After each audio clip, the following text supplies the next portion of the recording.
quiero que ustedes se enfoquen en algo que no se les debe olvidar y que no se lo voy a preguntar solamente yo, sino que se lo van a preguntar sus otros profesores durante la carrera. ¿Sí?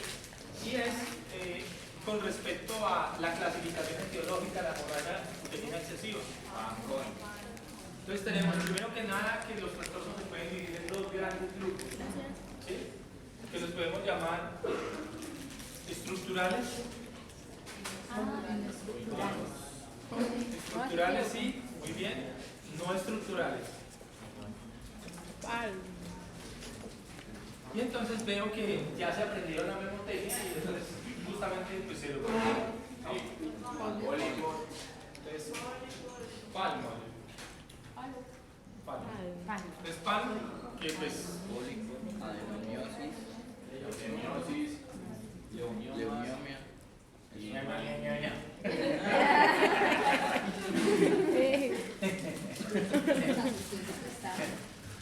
la anemia o hiperplasia. Ok, hiperplasia también cabe ahí, está muy bien. Bueno, algunas cositas. Los leiomiomas o la leiomiomatosis en nuestro medio no solemos llamarle leiomiomas. La mayor parte del tiempo le llamamos de manera más sencilla miomas. ¿Sí? Son los mismos miomas. Cuando ustedes revisen la literatura en inglés no van a encontrar casi el término leiomiomas. Van a encontrar fibroides. ¿Sí? Esto es muy frecuente en el inglés. Uterine fibroid. ¿Sí? Fibroides. ¿Por qué? No me pregunten, porque realmente la palabra mioma, ¿qué significa? Cáncer. Músculo. ¿Y oma qué significa? Cáncer. Tumor. O sea que es un tumor muscular. ¿Listo? Un leiomioma. Un mioma es un tumor muscular. ¿Canceroso? ¿Canceroso? Muy raro. ¿Sí? Es importantísimo tener en cuenta esto. Vamos a tener muy en cuenta esto. 80% o más de las mujeres, ¿sí?, en edad reproductiva tienen miomas. ¿Y por qué eso es tan importante? Porque, como les decía hace un rato, los exámenes de laboratorio o las imágenes diagnósticas sin una justificación apropiada pueden ser peligrosos. Vamos a poner este ejemplo. Vamos a suponer que doña Tere tiene 43 años y consulta porque siente que se le mueve el ombligo. ¿Sí? No dice más nada, simplemente eso. Ustedes hacen un examen físico completo y no encuentran nada, no hay en el interrogatorio ningún dato que sugiera lo que le pasa, pero ustedes se estresan y le piden una ecografía y en la ecografía reportan miomatosis uterina. Y vamos a suponer que somos unos médicos ahí bastante flexibles, muy laxos, y doña Teresa le salieron miomas. Cuénteme qué es eso, doctor. Son unos tumores. Tara. A usted le digo tumor. ¿Sí? Tara. ¿Tumores de qué? De músculo. Ay, Dios mío. Doctor, ¿va a morir? Sí. Porque algún día todos nos vamos a morir, ¿cierto? Pero pues la persona no entiende eso, ¿no? Algún día. Doctor, ayúdeme, por favor, ayúdeme. ¿Aló? ¿Qué más, Harry? Ginecólogo. Estamos hablando de un ginecólogo ficticio, esos que no existen. Que dice, yo lo opero. Porque sea un uso oral, en fin, le voy a sacar la matriz. ¿Sí? Porque lo mejor es que usted va a tener más hijos, no, ya necesita esa pieza. Ya podemos retirar esa pieza. Con tan mala suerte que en el procedimiento, a pesar de que los ginecólogos en Colombia son de los mejores del mundo por la cantidad de procedimientos que hacen y la variedad de procedimientos, pero ese día el ureter. El ureter. ¿Saben qué son los ureteres? ¿No? Las tuberías que comunican los riñones con la vesícula. ¿Sí? Se tiran con ureteres. Y esta señora empieza a desarrollar infecciones urinarias a repetición, hace una cicatriz renal, enfermedad renal crónica, una lesión renal aguda la pone al otro lado muy cerca del cielo, ¿sí? Y todo se complica. cuando vamos a revisar, resulta que la señora en ningún momento tuvo sangrado sereno excesivo. No tenía dolor, no tenía deformación pélvica. Conclusión, nunca llegó a estar en la necesidad de un procedimiento, pero se le hizo porque el que busca, le buscaron y le encontraron y creyeron que ese hallazgo ameritaba un tratamiento por el solo hecho de existir. Si yo les dijera a ustedes que más del 80% de las mujeres tienen miomas, pues si fuéramos a todas a operarlas, eso significaría que de cada 5 mujeres en edad reproductiva, 4 deberían ser operadas para resolver su problema de los miomas. Obviamente eso es una exageración. No podría ser bajo ningún contexto esa la decisión correcta de operar. ¿Sí? Bien. Los pólipos que son, el concepto histológico lo deben consultar con sus profesores. Están con el doctor Arca o con el doctor Nieto. Con el doctor Nieto pueden ustedes consultar acerca de qué son los pólipos. Los pólipos se descubren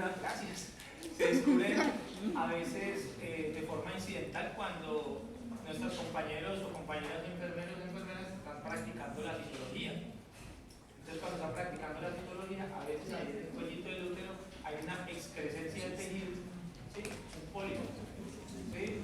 Estos pólipos, pues cuando se encuentran, se deben eliminar porque, a diferencia de los miomas, las intervenciones de los pólipos son menos invasivas, son mucho más pequeñas y resuelven el problema que tenga la paciente. ¿Sí? Son bastante frecuentes. Adenomiosis, ¿qué es la adenomiosis? ¿Qué se les ocurre que es? Adeno, ¿qué significa? Muy bien. Adeno significa. Arriba. ¿No es arriba o atrás? No. Adeno, ¿recuerdan el sufijo? Adeno de la palabra adenopófisis. Anterior. ¿No era sobre? ¿Alguien lo dijo? Anterior. La glándula. Glándula. Exacto. Adeno. La hipófisis tiene una parte glandular y tiene otra parte. Hola.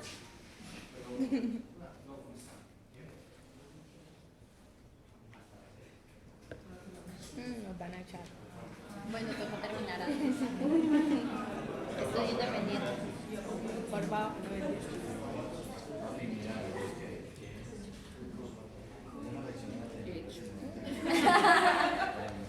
Bueno, entonces, adeno significa glándula.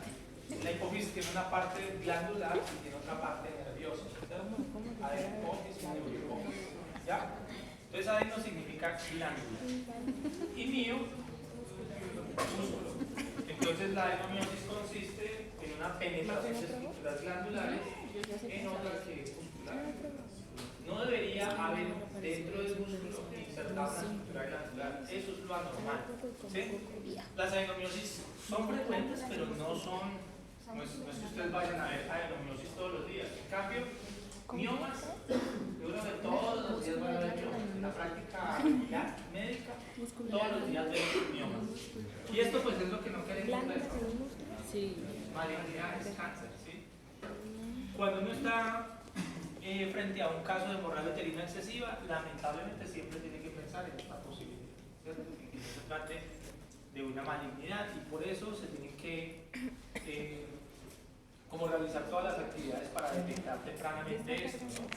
Si yo sospecho de una malignidad, pues esa mujer debe tener una citología, ¿cierto? Esa mujer deberá tener obligatoriamente una imagen diagnóstica. Y como esto se traduce en pérdida de sangre, debería tener un hemograma para establecer si tiene o no tiene anemia. La anemia sería un criterio de que el problema está empeorando. Ahora cuéntenme de las no estructurales.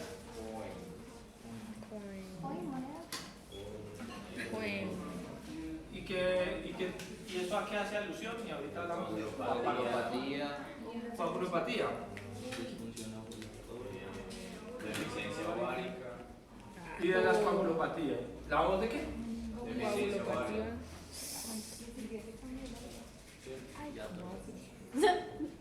Endometrial, endometrial. Ese tiene un acto y no clasificado. Gracias. Uy, Dios mío. Estamos bien. Ok, entonces de las coagulopatías, ¿cuáles escucharon, leyeron que sea como la más relevante dentro de las coagulopatías? Yo vi una imagen que destapaba como el endometrio, la forma más Hemofilia. Bueno, sí, puede ser. Puede ser, pues las hemofilias no son tan frecuentes. Aquí, a la que más, a la condición que más hay que prestar atención es a la enfermedad de von Willebrand. Averigüen en qué consiste y me cuentan la próxima clase. Cuando no sé. Enfermedad de von Willebrand. De las disfunciones ováricas, ¿cuál ¿Te estaría acuerdas los incluida? factores que eran para los tapones? De la disfunción ovárica, ¿cuál estaría incluida? los pusimos. Ajá, ahí. Sí. Vamos a ver cómo. ¡Tarán! Exacto. ¿Qué? Ah, obvio. Problemas de boda. ¿Sí? Endometrial, ¿han escuchado quizá? ¿Qué Cáncer de. consiste eso? Aumento del endometrio.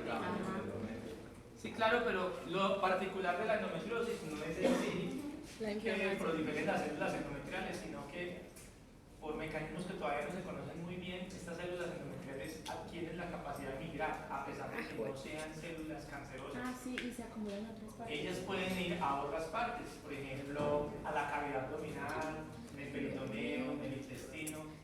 Alguna vez, cuando era muy pollito, así como ustedes, leímos el reporte de un caso clínico de una señora que tenía epistaxis Sangre plana.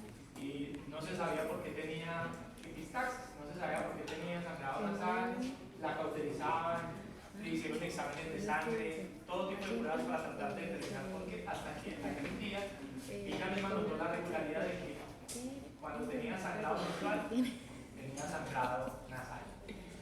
¿Sí? Le hicieron una patología y un doctor como Nieto, como Ruiz, dijo, aquí no hay células del epitelio nasal, acá tenemos células endometriales. No sabemos cómo, seguramente por diseminación hematógena, algún pequeño grupito de células se fue por el torrente sanguíneo y terminó ahí, se sembró y ahí empezó a proliferar. ¿Sí? Estaba creciendo literalmente endometrio dentro de la cavidad nasal y cada que le llegaba la regla. Ay, Dios santo. No, díganme, solo bro.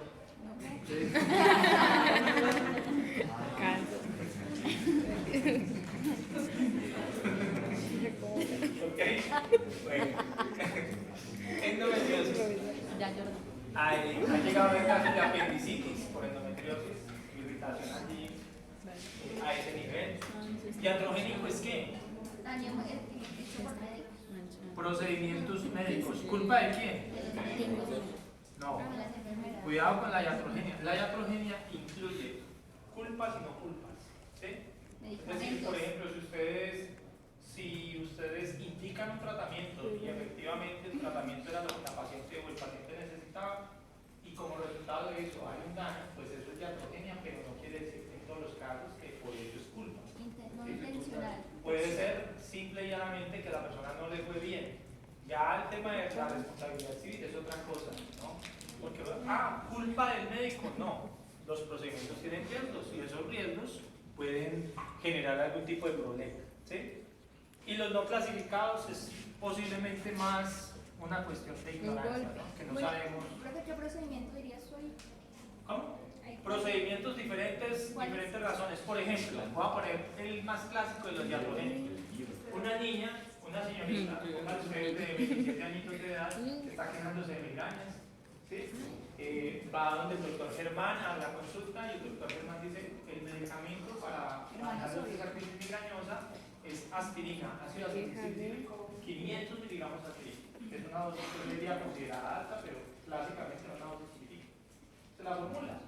Ay, Dios mío, esta muchacha a los 4 días tiene la menstruación y está, como ella dice, como una ya. ¿Sí? Sí, señor, adelante. Estaba buscando. ¿Ustedes? Entonces, la muchacha tiene una hemorragia uterina excesiva. ¿Por qué? Porque la aspirina es un antiagregante plaquetario. Al ser un antiagregante plaquetario, predisponía a esta chica a tener sangrados. En este caso lo manifestó como hemorragia uterina excesiva. Pero él cometió algún error o alguna falta al recomendar recomendarle a ella tomar aspirina para calmar su migraña? No. Por lo tanto, el procedimiento es iatrogénico, pero no hay un error involucrado, ni hay una responsabilidad. Ahora, si él sabía que ella tenía hemorragia excesiva y aún así le mandó aspirina, sigue siendo iatrogenia, pero él sí tiene responsabilidades porque no fue precavido.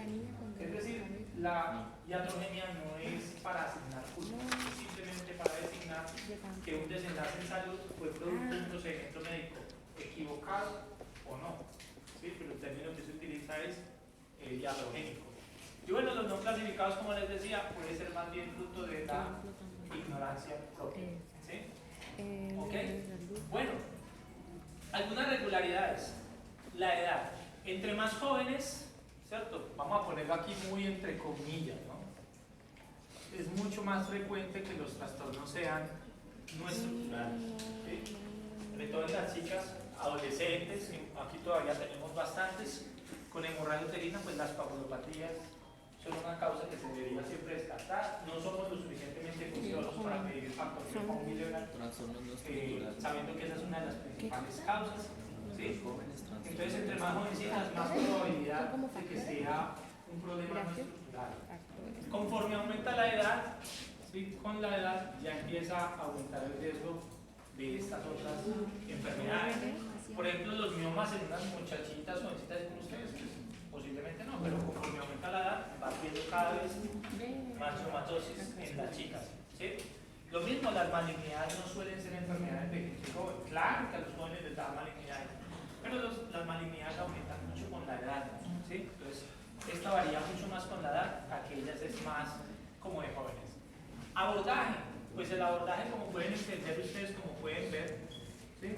En las estructurales siempre pues, se recomienda una imagen, y la imagen diagnóstica pues, más es la eco. ¿Sí? Las ecografías ayudan.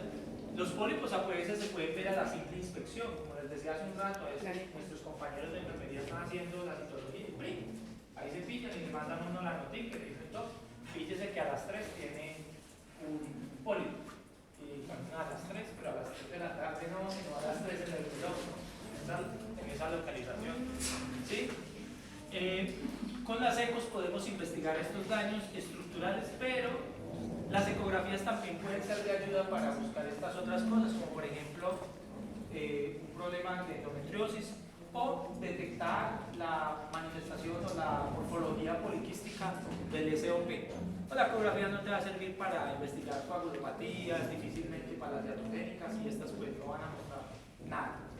Aquí lo que más hay es pruebas de laboratorio, ¿no? Es coagulopatía, pues yo ordenar el factor de von Willebrand, aquí pues seguramente la LH, TSH y testosterona, libro total.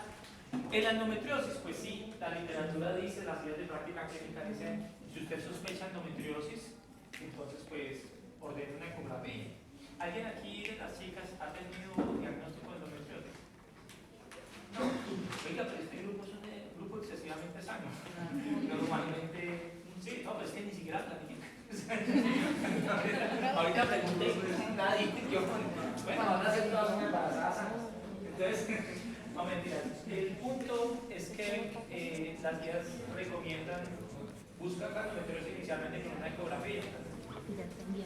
La endometriosis se manifiesta con sangrados uterinos excesivos acompañados de un terrible dolor. ¿Saben ustedes cómo le llaman al dolor asociado a la menstruación? Sí. No jodas. También es de la diarrea. Le llaman dismenorrea. La dismenorrea es menstruación dolorosa. ¿Sí? Dismenorrea, menstruación dolorosa. Y la endometriosis da mucha dismenorrea. ¿Sí? La endometriosis también da dispareunia. ¿Saben qué es la dispareunia? ¿Disque? Pareunia. Paremia. Pareunia. Dispareunia. Pareunia. Pareunia. Dispareunia. Es el dolor con las relaciones sexuales. ¿Dolor con qué, profe? Dolor con las relaciones sexuales. Dispareunia. Entonces, hemorragia uterina excesiva, dolor pélvico, dismenorrea y dispareunia son síntomas que pueden venir endometriosis. ¿Sí? Disparencia. Deberían bronquear al doctor para que estudie endometriosis. En nuestro medio, no sé si de pronto es que nos falta un poquito de competencias para la ecografía. Yo no lo podría decir porque yo no tengo idea de imágenes diagnósticas, pero se supone que debería detectarse en gran parte de las endometriosis con ecografía. ¿Por qué no sucede? Lo desconocemos. Aquí terminan descubriendo las endometriosis en laparoscopia. ¿Sí? La laparoscopia, ¿han escuchado hablar de la laparoscopia? Sí. No, dale. No, profesor, le quería preguntar si el sangrado uterino anormal son las mismas siglas que la hemorragia uterina excesiva. En el sangrado uterino normal también caben todas las otras categorías que no tienen que ver con prolongado, excesivo, ¿sí? O frecuente. Este aplica para ese grupo. Para los otros que son los escasos, los breves o los infrecuentes, pues este no es necesariamente el enfoque. Sin embargo, desde el punto de vista epidemiológico, esos son menos relevantes que estos. O sea, a la hora que las mujeres consultan por trastornos de la menstruación, es mucho más probable que te consulten por hemorragias uterinas excesivas que por tener sangrados breves o escasos, ¿sí? O infrecuentes. ¿Sí me entienden? Entonces, por eso lo hemos escogido pues, como tema. ¿Sí? Bien. Iatrogénico pues requiere sobre todo un interrogatorio de los procedimientos que a la mujer se le han hecho recientemente. ¿Ha ido a algún procedimiento? ¿Usted ha estado tomando algún medicamento? ¿Sí? Y la respuesta sí. Entonces tiene que empezar a preguntarse si estos procedimientos o medicamentos pudieran haberse generado a la paciente esto, como el ejemplo que les puse con mi hermano, y la aspirina, ¿no? No dice aspirina, por ahí es que. ¿Sí? Muy bien. Ahora, en el otro costado es, ya con lo que ustedes han aprendido, yo sentí, pero como está temblando tanto,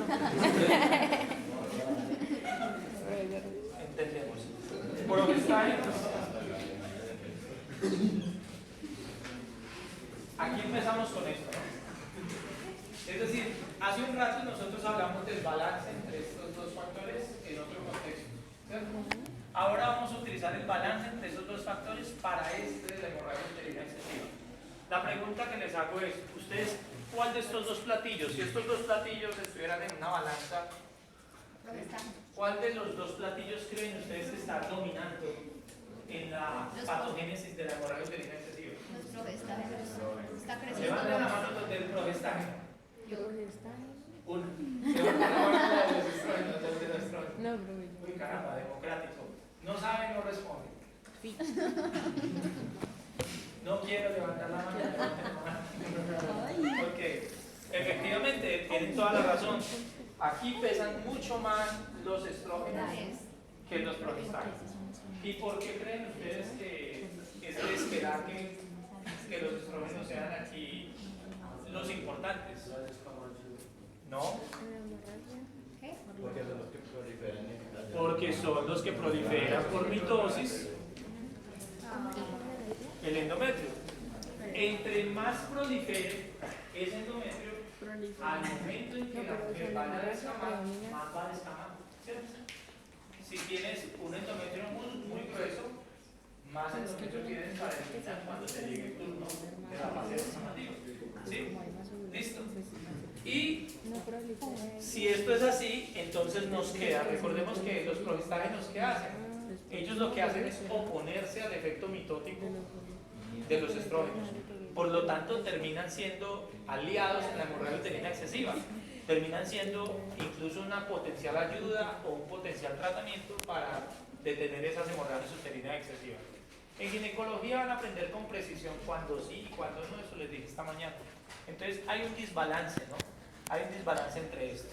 Bueno, pero recordemos que hace un rato decíamos que justamente la descamación, que es donde vamos a ver reflejado el volumen de pérdida, nosotros decíamos que ocurre porque fisiológicamente hay una caída de los progestágenos.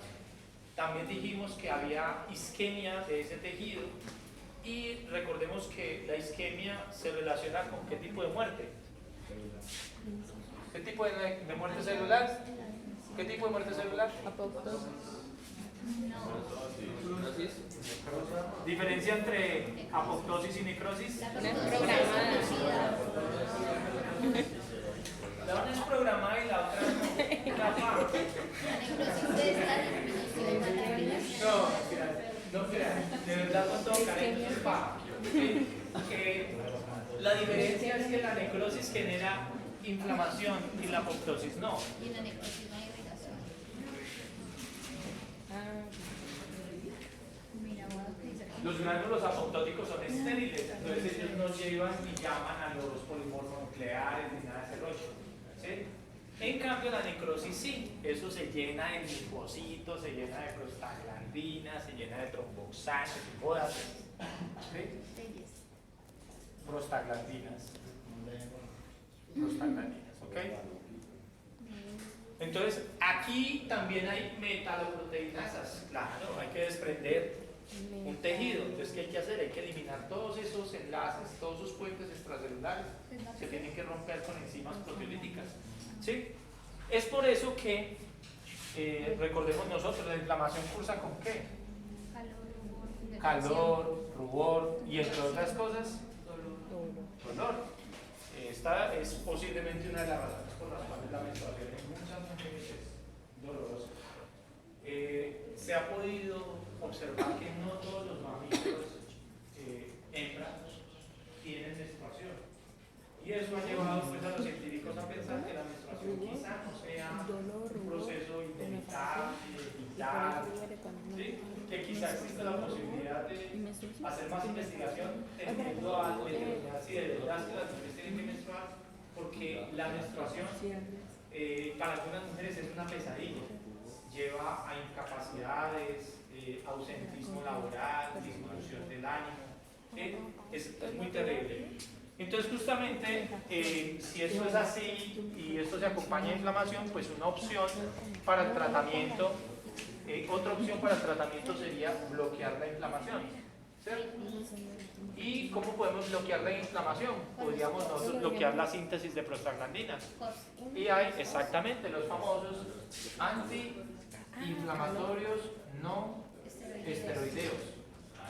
¿Sí? Dentro de los cuales están, digamos, el ibuprofeno, el naproxeno, el diclofenaco. ¿Sí? Hay un tipo especial de medicamentos. Estos todos bloquean unas enzimas que se encargan de, que están involucradas aquí en la síntesis de prostaglandinas, que son la ciclooxigenasa 1 y la ciclooxigenasa 2. Recientemente, ya digamos hace poco más de una década, aparecieron en el mercado los medicamentos que solamente bloquean a la COX-2. Entonces ahí tenemos algunos famosos también, por ejemplo el meloxicam, el piroxicam, todos los que terminen en OCAM, y ahorita, hoy por hoy, el toricoxib, celecoxib, etc. Estos medicamentos, ¿cuál es la ventaja? Bueno, que por ejemplo estos que vemos acá, no solamente ayudan a reducir la inflamación, sino que también incrementan, por ejemplo, el riesgo de trombos, ¿sí?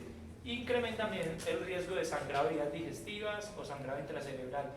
En cambio, estos otros, aunque tienen los mismos riesgos, en principio tienen menos efectos a nivel gastrointestinal. Entonces, digamos que la gente los está prefiriendo, o los médicos los están prefiriendo porque no producen tanto, digamos, gastritis, no producen tanto úlcera séptica.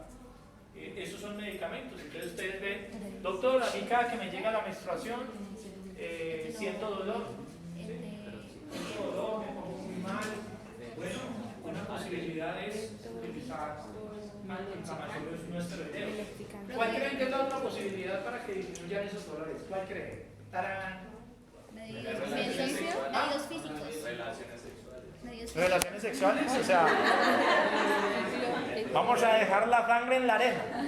Más o menos sería como la. Medios No, físicos. ya no tiene miedo a ensuciar las manos. Ay, no. No lo dicen, por favor. Pero la verdad que me parece valiente. Bueno, cada quien tiene sus preferencias en esa materia. La preferencia suya es pero pues, no hay evidencia de que tener relaciones por esos días mejore, tampoco hay evidencia de lo contrario, de que empeore el dolor. Eso ya es eso podría ser alguna otra que ustedes le vean como la lógica que pudiera. Analgésicos, ahí está, que son estos. ¿Cuál otro? Uno muy sencillo, lo vimos hace un ratico y podría servir para esto también. Los anticonceptivos. Los anticonceptivos, claro. Por supuesto, si utilizas anticonceptivos es probable que engrueses menos el endometrio. Cuando este se prepare, la base progestagénica estará menos irrigado, por lo tanto los niveles de necrosis e inflamación van a reducirse cuando toque descansar. Los anticonceptivos siempre hacen una disminución en el dolor asociado a la menstruación, así como una disminución en el volumen de menstruación. Entonces, claro, los antiinflamatorios son una buena opción. Ojo, porque muchos de esos tumores son estrógeno dependientes. ¿Sí? Entonces, el doctor debería cuidarse, tener mucho cuidado y no ir a prescribir esos fármacos sin antes haber realizado un estudio para determinar cuál es la causa del problema que tiene la paciente. Y ustedes van a ver cómo, dentro de las contraindicaciones que aparecen en el blister, dice hemorragia uterina no estudiada. Cuídate, no utilices esto a menos que estés segura de que no hay alguno de estos tumores, porque estos tumores dependen de estrógenos. Entonces podríamos estar empeorando la situación. Hace un rato que preguntaba Steffi, mujeres que tienen hemorragia uterina excesiva secundaria coagulopatía se benefician de un Mirena también. Entonces es una buena indicación. ¿Sí? Pues en este caso nosotros ya hemos hablado un poquito de los tratamientos. Hay mujeres con endometriosis que son tratadas inicialmente con anticonceptivos orales. ¿Sí? Bueno, esto ya es muy específico cuál sea el daño. Y cuando está acompañado de dolor, pues aquí los antiinflamatorios. Sin embargo, los antiinflamatorios también ayudan a reducir un poquito el sangrado. Les voy a mencionar un ejemplo de antiinflamatorio muy famoso que reduce sangrado. Solamente lo voy a mencionar, tú lo conoces, se llama Tranexam.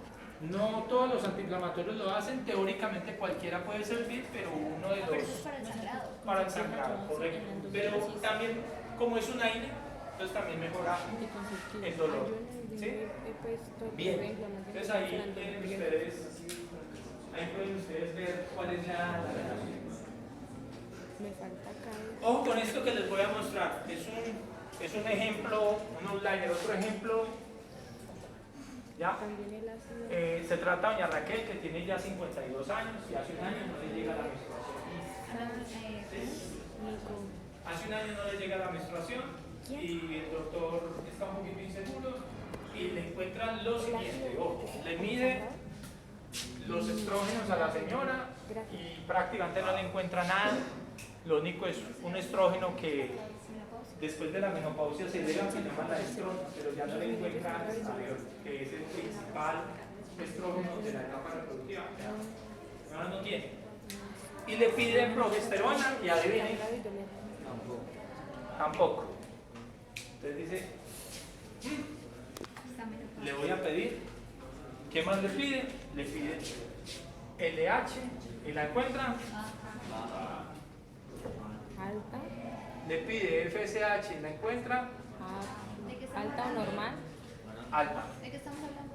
Estamos hablando de Raquel de 52 años de edad, a quien hace un año no le llegan sus reglas. ¿Sí? Si ustedes se devolvieran en el tiempo a segundo semestre con el profe Pinto, ¿cómo le llamarían a este trastorno? Menopausia. Es secundario. ¿Pero cómo le llaman trastorno? Primario. ¿Tipo qué? Puede ser, pero dilo mejor. Hipo, listo. ¿Hipo por qué? Porque tiene gonadismo. Porque tiene hipo qué? Gonadismo. Hipogonadismo. Listo. Hipogonadismo. Ahora hay que ponerle apellido. ¿Cuáles son los posibles apellidos? Primario. Secundario. Central. Primario o central. Ningún secundario. Primario o central. ¿Eso sería qué? ¿Primario o central? Central. Primario. Levanten la mano los primarios. Levanten la mano los centrales. No es primario. Pero es que a él le había dicho el patrón. Es primario porque es del ovario. Central era cuando Cuando entra en el órgano. Recuerden que los trastornos primarios, las hormonas hipofisiarias y las hormonas de la glándula, que en este caso sería el ovario, están en sentidos opuestos. ¿Lo recuerdan ustedes? ¿Lo recuerdan? Solo son centrales cuando están en el mismo sentido. Es decir, si estrógenos y progestágenos estuvieran bajos y también LH, FSH estaría bajo, ¿no? ¿Qué dice? La hipófisis no está funcionando y por lo tanto tampoco están funcionando los ovarios. Pero en esta situación, ¿qué es lo que ocurre? No están funcionando los ovarios, míralo, acá está, no están funcionando. ¿Y qué ocurrió con la retroalimentación negativa? No hay. Se desinhibió o liberó. Entonces, claro, intentando estimular al ovario, la hipófisis responde liberando mucha gonadotropina. El problema es que ya es demasiado tarde. Lo que ocurrió con esta chica es que se le acabó la reserva ovárica. Por lo tanto, por más que se produzcan gonadotropinas, ya no hay folículos.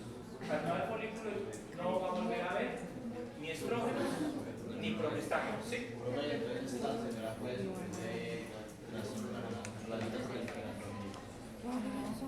La pregunta no está mal, está pensando muy agudamente en nuestra Manuela. ¿Ustedes han visto a Tremebunda, la suegra de Condorito? Bueno, busquen, Tremebunda es, digamos, como la representación de lo que es una mujer posmenopáusica. Yayita es la representación de esa niña joven, esbelta, muy hermosa, espectacular. Y Tremebunda es Yayita en unos años. Por eso le dicen a uno, si usted quiere saber cómo va a ser su novia en unos años, mire a su suegra. ¿Sí? Entonces ya ustedes verán. Por ejemplo, yo tuve una novia y la mamá, que la quiero como una segunda mamá, pues era un neveconcito. ¿Sí? Ay, menos mal. Hoy día ya está empezando a hacer curso con Will. No, por eso, no, para nada, no tengo ningún problema. Lo que quiero decir es que lo que quiero decir es, recapitulando, que Tremebunda es la representación de lo que ocurre cuando una mujer ya pierde los estrógenos y ya se pierde, digamos, como esa lozanía de la piel, ese atractivo que tienen muchas veces, a algunas se les engruesa la voz, a algunas señoras se les empieza a aparecer hirsutismo. O sea, lo que está diciendo esa mujer es verdad. Estas mujeres empiezan a tener algunos estigmas de hiperandrogenismo. Les voy a dejar la tarea de que busquen por qué las mujeres posmenopáusicas pueden desarrollar estos estigmas de hiperandrogenismo. ¿Sí? Ahora, volviendo acá, entonces esto es un hipogonadismo primario en donde se nos explicó que al no haber suficientes hormonas ováricas, se libera la retroalimentación, va a haber más gonadotropinas, pero pues no hay donde actúen esas gonadotropinas, no hay folículos, ya no hay reserva ovárica. Sencillamente no hay forma biológica de recuperar esto. Como no hay forma biológica, aparecen ¿quiénes? Los MD. ¿Qué son quiénes? Los doctores en medicina. UMD, que también significa mediodioses, ¿no? Entonces aparecen los mediodioses a tratar de resolver esos síntomas, porque esta señora además está quejando de oleadas de calor, síndrome de nido vacío, resequedad vaginal, infecciones. Entonces llega el doctor, inapetencia sexual, ¿sí? Entonces, ¿qué pasa con esto? El doctor llega y dice, ¡tarán! Le explica, mi señora, usted lo que no tiene ya es hormonas sexuales. No jodas. Sí, señor, ya no tiene hormonas sexuales. ¿Qué me recomienda? Adivine. No sé, hormonas sexuales. Claro. Eso se llama suplencia hormonal o terapia de reemplazo hormonal. Esta situación es lo que nosotros llamamos la menopausia. La menopausia. Entonces, realmente la menopausia es un tipo, digámoslo así, es una especie de hipogonadismo primario en donde ya no funcionan los ovarios, no hay reserva y por más gonadotropinas que se liberen, ese ovario no va a responder. Pero es que esto mantiene a las mujeres lindas, esto les mejora la memoria, esto les mejora la salud vascular. les mejora la calidad del hueso. Entonces, claro, muchos doctores pueden considerar que esa mujer debería beneficiarse de esa terapia de reemplazo hormonal y le dice, le voy a mandar terapia de reemplazo hormonal. Hasta hace algunos años la terapia de reemplazo hormonal para esta señora, la TRH, era mandarle solamente estrógenos. Y se les mandaba estrógenos de caballo. Todavía están, ustedes los van a formular. Ay, no, ustedes decidirán, vayan nomás al pueblito, ¿sí o no? Apenas lleguen al pueblito y vean que lo único que hay es estrógenos de caballo. Les toca formular eso. Le llaman estrógenos equinos conjugados, tabletas de 0,625, tomar una tableta bilateral cada noche. ¿Sí? Ya si ustedes son, digamos, unos médicos más entrenaditos, saben de comunicación, mi señora, ¿usted cómo está? Platica. Sí, porque hay que ofrecer las opciones, ¿no? Yo por lo menos mantengo todas las Cruz Verdes porque hacen unas promociones muy buenas. No me pagan comisión, pero trato de decirle a la gente cuánto le valen las cosas, porque de golpe alguien dice, no, yo sí puedo. Y los estrógenos equinos conjugados pues se han utilizado desde hace mucho tiempo y en ámbitos donde hay escasez de recursos, pues es lo único. Pero si la señora sí tiene la posibilidad, o su familia tiene la posibilidad, ¿qué le deberíamos ofrecer? ¿Ustedes creen que estaría bien ofrecerles estrógenos o creen que sería mejor ofrecerles estrógenos con progestágenos? ¿Qué opinan ustedes? ¿Por qué? Dilo. Vale, diciendo. Escuchen, ¿por qué? ¿Los estrógenos son los qué? Eso es una cosa importante, pero los progestágenos le quitan el riesgo de embolismo. No, nada. El progestágeno incluso puede producir un poquito más de riesgo de embolismo. No, realmente si es por los trombos, el progestágeno no le ayuda. ¿Por qué crees que sí le puede ayudar a acompañarse el progestágeno? Lo hemos dicho todo el día. Por la mitosis. Por la mitosis, ¿cierto? Entonces, si tú le das a esta señora solamente estrógenos, ¿qué le estás poniendo en el endometrio? Porque el endometrio no se ha ido, se fueron pues los ovarios, pero el endometrio sigue creciendo, entonces incrementa el riesgo de Cáncer. de hiperplasia endometrial y eso puede desencadenar cáncer. ¿Qué le podría yo entonces dar a esta señora para neutralizar ese progestágenos para que le bloquee? Hoy día ya existen presentaciones comerciales de terapia hormonal que tiene estrógeno, que tiene progestágenos para tratar de limitar esos riesgos. Otra cosa es que tiene plata. la mama también es un tejido que responde a estrógenos. De hecho, hay estudios observacionales que indican que el uso prolongado como motivo oral hormonal puede incrementar el riesgo de cáncer de mama. Pero, ojo, estos estudios, el evento como tal sería más raro que un perro verde. Es decir, se necesitan centenares de millones de prescripciones para encontrar el exceso de cáncer de mama en usuarios de anticonceptivos. Entonces, realmente no vayan ustedes a... Porque a veces, ay doctor, es que yo leo tantas cosas y usted me manda anticonceptivo y a mí me da mucho miedo del cáncer de mama. ¿Sí? Pues así la respuesta debe ser, mi señora, hay otros riesgos mayores, realmente el incremento del riesgo de cáncer de mama por anticonceptivos es negligible. Más riesgo tiene usted si se embaraza y el embarazo es no deseado. ¿Sí? Se puede pasar de todo, sobre todo en edades extremas, entonces no vale la pena. Pero sí, digamos que cuando pasan los 50 años de edad aumenta la incidencia de cáncer de mama. ¿Sí?